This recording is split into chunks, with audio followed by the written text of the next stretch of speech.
পুলিশদের ঘৃণা করবে সাধারণ মানুষ, বিবেক সম্পন্ন বুদ্ধিজীবীরাও। আপনারা সবাই ভুলে যাবেন AK-47 মতো মারাত্মক অস্ত্র পাওয়া গিয়েছিল আসামিদের কাছে।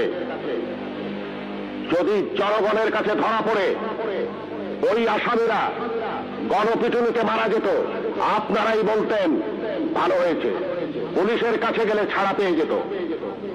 একটা কথা মনে রাখবেন, পুলিশ কখনো আসামি ছাড়ে না।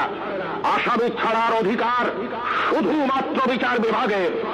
বলুন তো, AK-47 মতো রাইফেল কেন এদেশে আসবে, যা শুধু যুদ্ধক্ষেত্রে ব্যবহৃত হবে? কেন AK-47 বাংলাদেশে আসছে?